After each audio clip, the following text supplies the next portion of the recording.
तो महाराज हर समस्या का समाधान है दुनिया में, ऐसी कोई समस्या नहीं जिसका समाधान ना हो। अब देखिए बड़े बड़े संत कहते हैं, अब आप वो ट्रीटमेंट करवाने जाओ, क्या कहते हैं ना, क्रोध रोकने वाली जो क्लासेस होती है, हेल्थ मैनेजमेंट, एंगर मैनेजमेंट, ये आप जाते हैं उसमें बहुत समय लग जाता है। मैं आसान सा तरीका बताती हूँ आपको।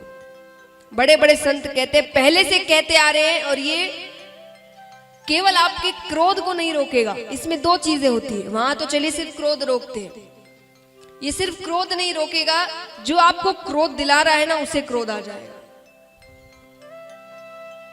जब भी आपको कोई क्रोध दिलाए, क्रोध कैसे आता है, झगड़ा हो रहा है, वो आपसे कुछ ऐसी बातें कह रहा है कि आपको क्रोध आ जाता है, उसके सामने धीरे धीरे नहीं जोर जोर से कहने लग जाना, राधे राधे राधे राधे राधे राधे राधे राधे राधे राधे राधे राधे राधे राधे।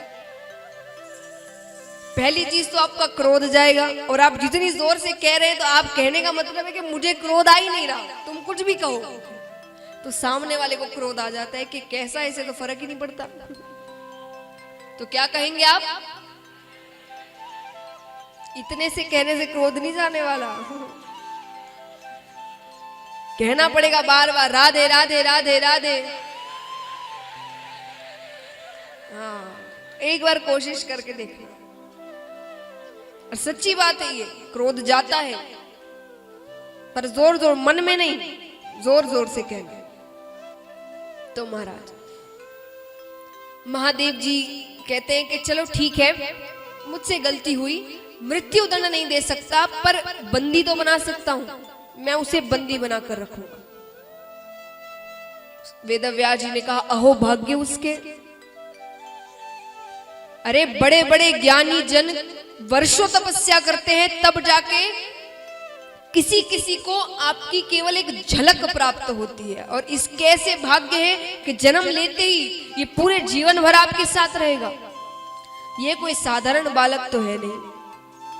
महादेव जी ने कहा, अच्छी बात है, मैं 1 वर्ष की समाधि लेकर यहीं बैठता हूं, 1 वर्ष में बालक बाहर आ जाएगा, उसे मैं लेकर चला जाऊंगा। अब गर्भ के अंदर वो शुक बालक भी बातें सुन रहा था।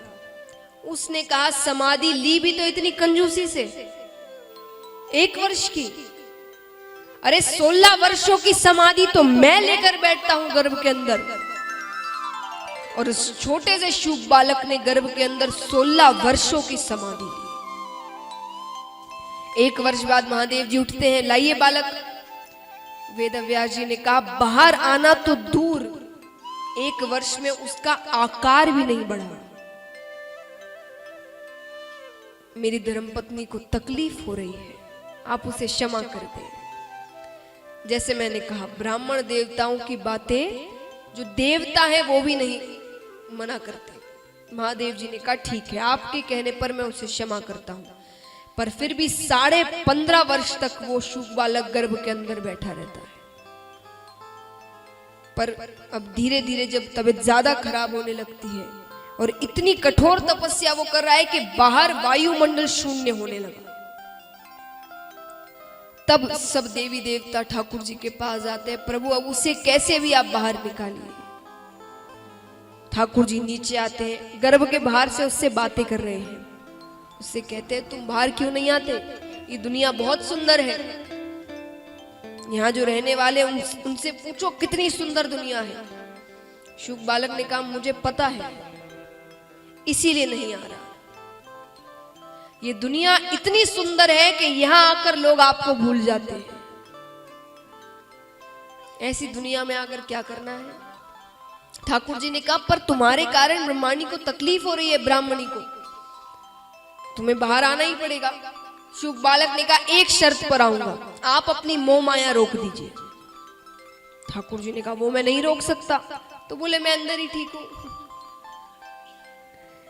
तो ठाकुर जी ने कहा, ठीक है, एक क्षण में जितना समय होता है उसका जो 100वां हिस्सा होगा, उतने समय के लिए मैं अपनी मोह माया रोक दूंगा। शुक बालक ने कहा, ठीक है, पर अब जब मैं कहूं तभी रोकना।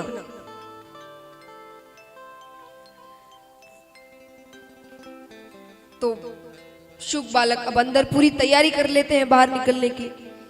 ठाकुर जी से कहते हैं कि अब आप अपनी मोह माया रोक दीजिए। और यहाँ मोह माया रोकते ही गर्भ से श्री सुखदेव मुनि महाराज निकलते हैं।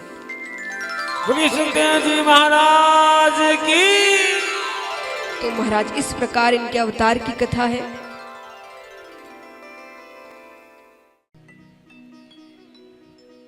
एक छोटी सी कहानी सुनाती हूं आपको, मनगढ़ंत कहानी है लेकिन सीख सुनने लायक है। एक युवक रहता है 30 साल के आसपास।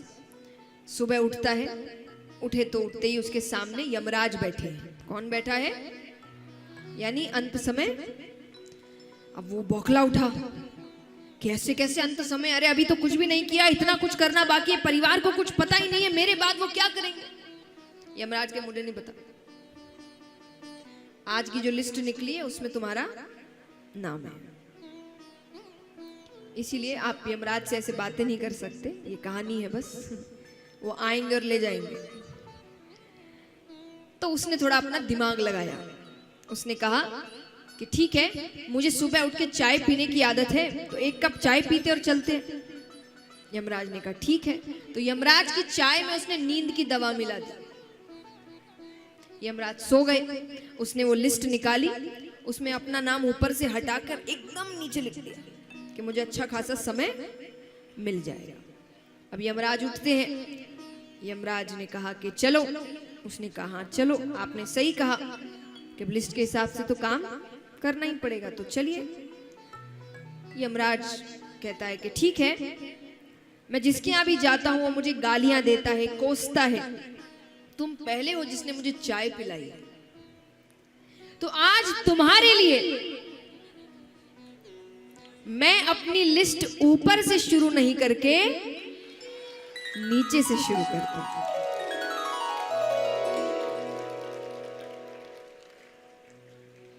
गया वो ऊपर, अब सीख है, अब सुनो। वो ऊपर जाता है तो भगवान उससे मिलते हैं। भगवान उसको कहते हैं कि तू करता वही है जो तू चाहता है, कि तू करता वही है जो तू चाहता है, पर होता वही है जो मैं चाहता हूं। कि तू करता वही है जो तू चाहता है, पर होता वही है जो मैं चाहता हूं। तो तू कर वही जो मैं चाहता हूं, फिर होगा वही जो तू चाहता। सब होगा, पर भगवान के दिखाए हुए रास्ते पर चलो। जल्दबाजी करने की कोशिश करोगे तो फिर इधर उधर हो जाओगे, क्योंकि भगवान के रास्ते में देर लगती है लेकिन काम पक्का होता है। और हमारे रास्ते में शॉर्टकट में मिल सब जाता है, आगे जाके फंस जाते हैं।